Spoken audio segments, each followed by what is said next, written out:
Having an indefinite leave to remain in the UK means that your leave to remain or your stay in the UK is no longer limited to a period of time. And I've done videos before where I said that for any visa category you have, it's usually for a specific period of time, maybe for 6 months, for 1 year, 2.5 years, 10 years, whatever. But when you get to the place when you now have your indefinite leave to remain, it means that you are no longer limited in your stay, and you are also able to access some of the benefits that you couldn't access before when you had a limited leave to remain. But once you've had your indefinite leave to remain, your permanent residence, do you stop there? What is the next step? Okay, so the next step is for you to apply for a British citizenship. And in this video, I'm going to be telling you how and what you need in order for you to be able to apply for a British citizenship. Okay, but before I go on, my name is Tari, and on this channel, we'll talk about UK visas and immigration. We'll talk about life in the UK, how to safely and successfully travel to the UK, and how to navigate through life as an immigrant living in the UK. Now, if this sounds like something you're interested in, then please subscribe, turn on your bell icon so you don't miss out on my videos going forward.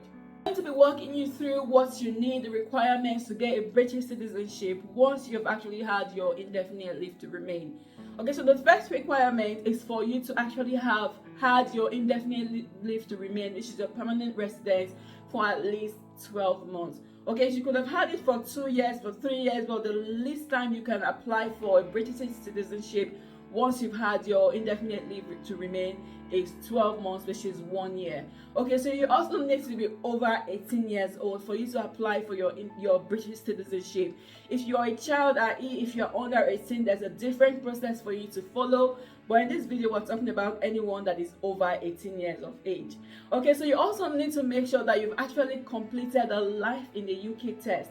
So this is a test that you actually need to carry out. Okay, you need to go to a test center and complete this test. It tests your knowledge about life in the UK, the UK history, UK culture, and all of that. So you need to do that test and make sure you pass. I can't remember what the pass mark is, but you need to make sure you've passed that test before you can get your British citizenship. Some people carry out that test before they get their indefinite leave to remain. If you've already done it before your indefinite leave to remain, then you don't have to do it again. What you need in that case is the reference number from that test. But if you haven't done it after your indefinite leave to remain, then at this point you need to do it before you apply for your British citizenship. You also need to be able to meet the proof of English language requirements. Okay, so you need to show that you have actually met this. So one of the things that you could do is to carry out an IELTS test. So you can do an IELTS test to show that you meet the requirements of English language, i.e. you can speak, write, and understand English. Okay, otherwise you can use, if you have a degree certificate, you can use your degree certificate. And I've done videos before about it.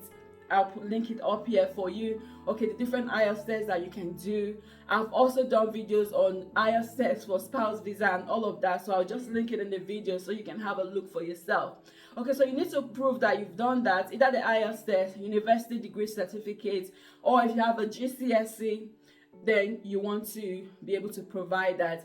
A GCSE in the UK or an equivalent in your country. Okay, if it is not in English, you want to make sure that you provide an English language interpretation or translation. Also want to make sure that you are a person of good character. Okay, so it used to be 2 years. You want to make sure that you haven't committed any crime in the past 2 years, but the requirement is actually changing, whereby the UK government has said that if you committed a crime at all, it doesn't matter the time or where it happened, you won't be able to get your citizenship. You need to show that you have lived in the UK for 5 years to the date that your application actually reaches the Home Office, and you also need to show that you're going to continue to live in the UK after you've gotten your British citizenship. So all these, you need to complete them on the form. So you need to fill an application form. So the application form are in 2 types. You can either fill it online or you can fill it by paper. Okay, so it depends on you and whatever form you prefer. Okay, online or paper form. So if you want to fill it on paper,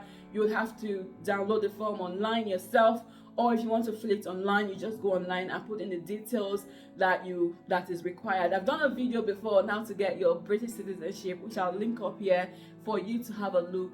So it's almost the same process for your citizenship. So you do the form, fill in the required document information. If anything has changed in the last year or in the last 6 months, in the last 6 years, if anything has changed in your life at all since you moved into the UK, you want to fill that in, and also put in maybe a letter or a statement to say this has changed for this reason. There will usually be a box for you to put your information, so you can put all the information there to say, okay, this has changed for this reason or for that reason.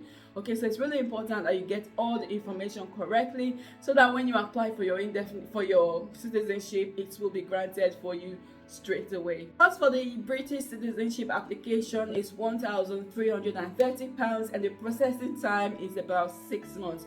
But I tell you the truth, it doesn't stay up to 6 months. But the guidance says 6 months. Some application will take less and some applications will take longer. So if, for instance, you have all the information they need, your application will be done easy, straightforward.